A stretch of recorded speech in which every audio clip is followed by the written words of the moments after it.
अभिवादये अहमस्मि गवीषद् द्विवेदी अत्र भवतां स्वागतम् एतस्मिन् डीडी न्यूज़ वार्ता प्रसारणे। आदौ प्रमुखवार्ताः। उच्चन्यायालये अद्य SIR इत्येतस्मिन् गहन पुनरीक्षणक्रमे वादश्रवणं भवितुम् अर्हति। एतस्मिन् विषये निर्वाचनायोगस्य निर्णयस्य विरोधयाचनायाम् अद्य श्रावितः भवेत् विशिष्टः निर्णयः।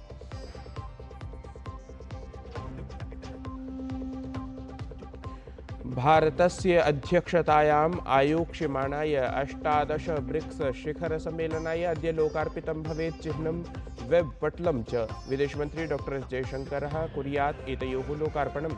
अनेन सम्मेलनेन भारतं बहुपक्षीयसहयोग विकास वैश्विक दक्षिणसम्बद्धान् विषयान् प्रति अवधानदृष्टिं सन्धारयेत्। गृहमन्त्री अमित शाहः अद्य गुजरात राज्यस्य यात्रायां राज्ये प्रचाल्यमानानां विभिन्नविकासकार्याणां कुर्यात् असौ उद्घाटनं शिलान्यासं च।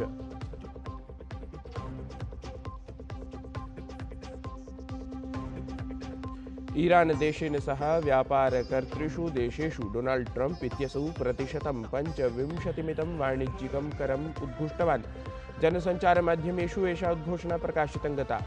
ईरान देशस्य राष्ट्रपतिना उक्तं संयुक्तराज्य अमेरिका देशेन सह संवादार्थं सर्वमार्गाः उद्घटिताः सन्ति।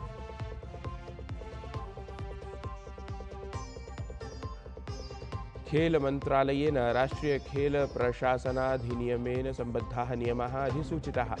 राष्ट्रियमहासङ्घेषु उत्कृष्टक्रीडकान् सम्मेलयितुं पात्रतानियमाः अपि उपस्थापितं गताः।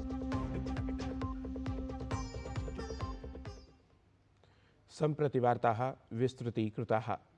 उच्चन्यायालये अद्य SIR इत्येतस्मिन् विषये निर्वाचनायोगस्य निर्णयस्य विरोधयाचनायाम् अन्तिमं वादश्रवणं भवितुमर्हति। निर्वाचनायोगेन नैकेषु राज्येषु मतदातृसूचीनां विशेषगहनपुनरीक्षणस्य निर्णयः कृतः। एतदन्तर्गतं पश्चिमबङ्गाल, उत्तरप्रदेश, राजस्थान, केरल इत्येतानि राज्यानि समेत्य मतदातृसूच्याः संशोधनस्य प्रक्रिया प्रारब्धा आसीत्।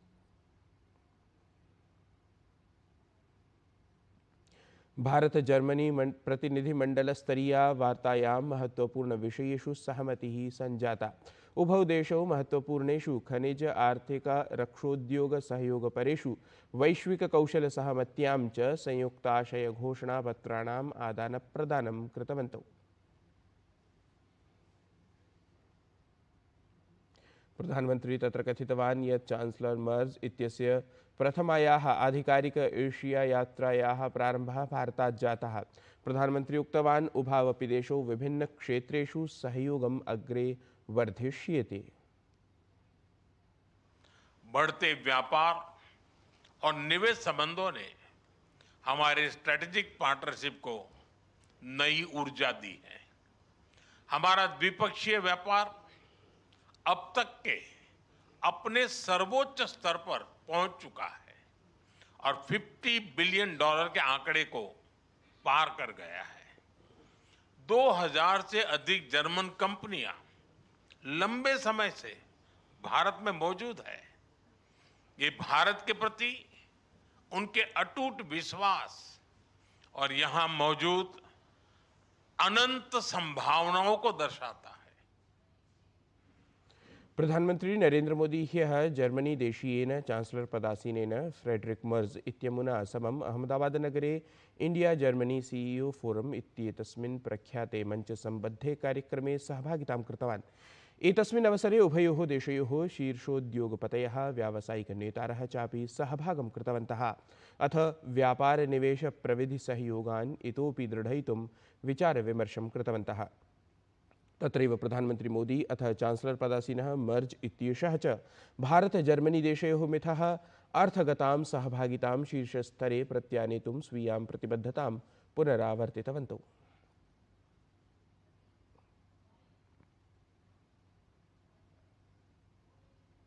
India Germany CEO forum prime minister Modi के नेतृत्व में और चांसलर मैथ्स के साथ जो आज यहाँ पे हो रही है, मैं उससे बहुत उत्साहित हूँ कि हमारे देश की जो टेक्नोलॉजी है, हमारे देश का जो पेमेंट इकोसिस्टम है, जो हम सब लोगों ने मिलकर बनाया है, कैसे हम जर्मनी के साथ एक पार्टनरशिप कर सकते हैं, कैसे वहाँ के स्टार्टअप हमारी टेक्नोलॉजी को लेवरेज कर सकते हैं और कैसे हमारी कंपनियाँ, हमारे startups Germany as a market और जर्मनी एज अ टेक्नोलॉजी को एक्सपेंड कर सकते हैं।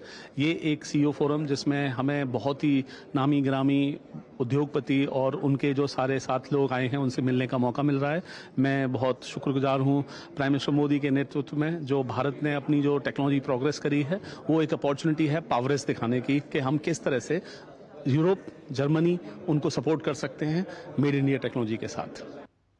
इतः प्राक् जर्मनी देशस्य चांसलर पदासीनः फ्रेडरिक मर्ज इत्यसौ अहमदाबादनगरे प्रधानमन्त्रिणा नरेन्द्रमोदिना सह मेलनं कृतवान्। जर्मन चांसलर इत्यसौ प्रधानमन्त्रिणा मोदिना सह साबरमती आश्रमं सम्प्राप्तवान्। प्रधानमन्त्री मोदी जर्मन चांसलर इत्येतौ च तत्र महात्मगान्धिवर्यं प्रति श्रद्धाञ्जलिं समर्पितवन्तौ। प्रधानमन्त्री जर्मन चांसलर इत्येतम् आश्रमस्य इतिहासस्य महत्त्वस्य च विषये विज्ञापितवान्।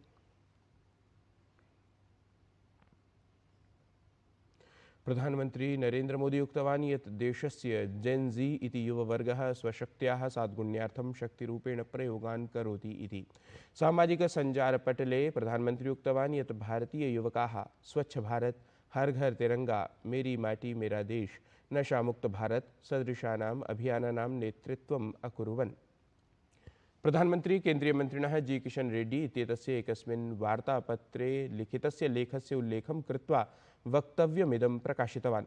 एतस्मिन् लेखे केन्द्रीयमन्त्री लिखितवान् यत् अशेषेऽपि विश्वे जेन ज़ी इति युववर्गः स्वामी विवेकानन्दस्य दृष्टिम् अङ्गीकर्तुं शक्नोति इति। असौ लिखितवान् यत् भारतं दिव्यसङ्गमस्थाने स्थितमस्ति, यत्र युवकाः सुदृढराष्ट्रनिर्माणार्थं प्राचीनज्ञानस्य आधुनिक आकाङ्क्षायाः च मध्ये सेतुरूपेण कार्यं कुर्वन्ति इति। आयुषमः भारतं ब्रिक्स सम्मेलनस्य अध्यक्षतां करिष्यति। एतस्मिन् क्रमे अद्य प्रातः 10:30 विदेशमन्त्री डॉक्टर एस जयशंकरः ब्रिक्स इति शिखरसम्मेलनाय भारतस्य आधिकारिकचिह्नं वेबपटलं च प्रख्यापयिष्यति। एतत् आयोजनं ब्रिक्स शिखरसम्मेलनस्य सज्जतानाम् औपचारिकारम्भस्य सङ्केतरूपं कथ्यमानमस्ति। ब्रिक्स सम्मेलनस्य अध्यक्षतावधौ भारतं बहुपक्षीयसहयोग विकास वैश्विकदैक्षिकसम्बन्धान् विषयान् प्रति प्राथमिकतापरम् अवधानं कुर्यात् इति। केन्द्रीय गृह सहकारिता मंत्री अमित शाहः अद्य गुजरात राज्यस्य यात्रायामस्ति।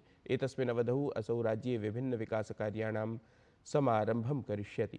गृहमंत्री मानसा नगरपालिकायाः विभिन्न विकासकार्याणाम् उद्घाटनं शिलान्यासमपि तत्र कुर्यात्। गांधीनगरस्य SD arts and BR commerce इत्येतस्मिन् महाविद्यालये एतस्य कार्यक्रमस्य समायोजनं संकल्पितमस्ति इति।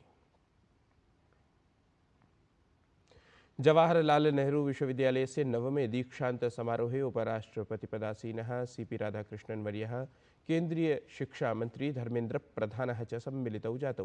कार्यक्रमे विश्वविद्यालयस्य कुलपतिः प्रोफेसर शांतिश्री धुलिपुड़ी पंडितः, कुलाधिपतिः कमल सिब्बलः अथ अनेके गणमान्याः उपस्थिताः आसन्। उपराष्ट्रपतिवर्यः स्वीय संबोधने तत्र स्वामी विवेकानन्दस्य दृष्ट्या राष्ट्रेण च सम्बद्धस्वप्नानां विषये अवदत् यत् शिक्षया एव व्यक्तेः चरित्रनिर्माणं, बौद्धिकविस्तरः च भवति इति।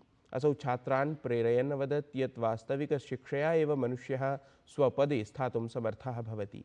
अस्मिन् अवसरे असौ युवकानां देशस्य आर्थिक सामाजिक वैज्ञानिक समृद्ध्यै गुरुदक्षिणारूपेण कार्यं कर्तुम् आवाहनम् अकरोत्।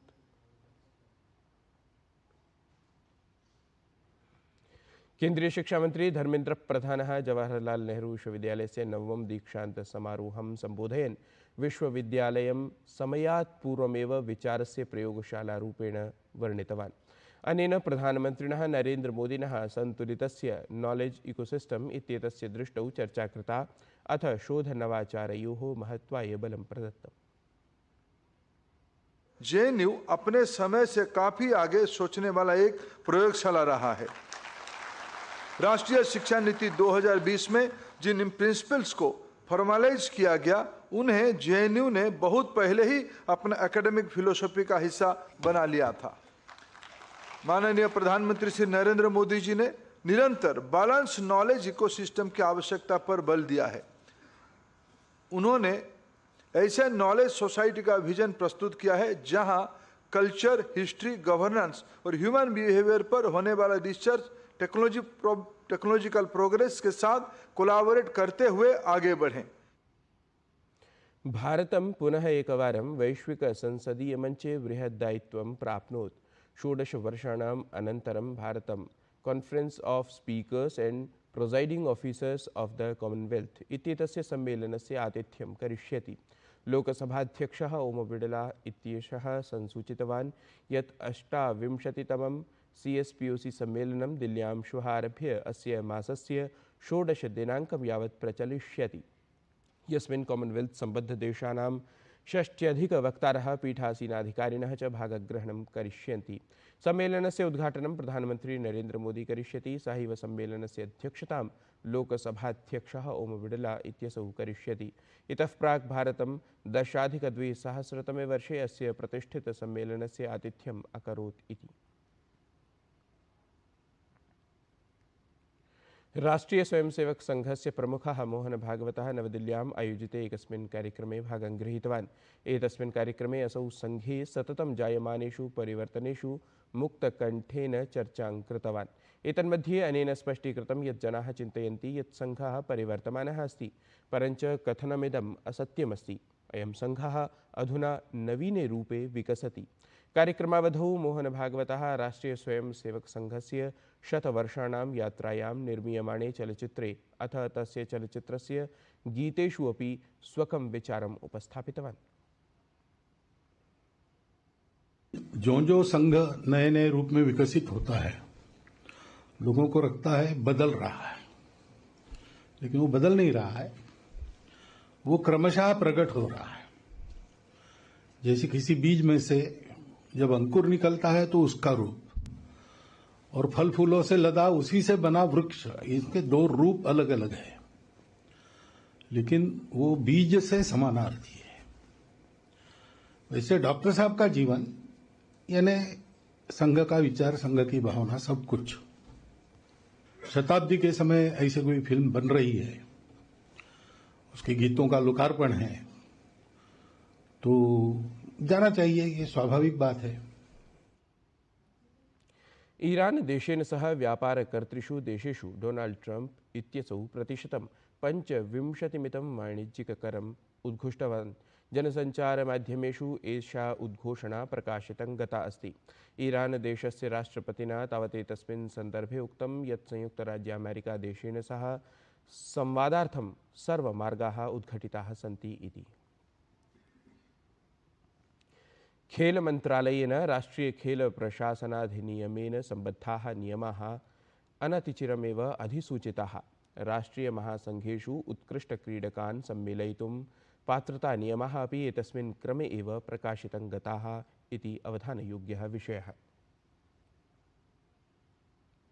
एतत् हि वार्ता संस्करणम् अधुना सम्पद्यते। अभिनवाभिः वार्ताभिः सह पुनः उपस्थास्यामः। तावन्मङ्गलं भूयात्।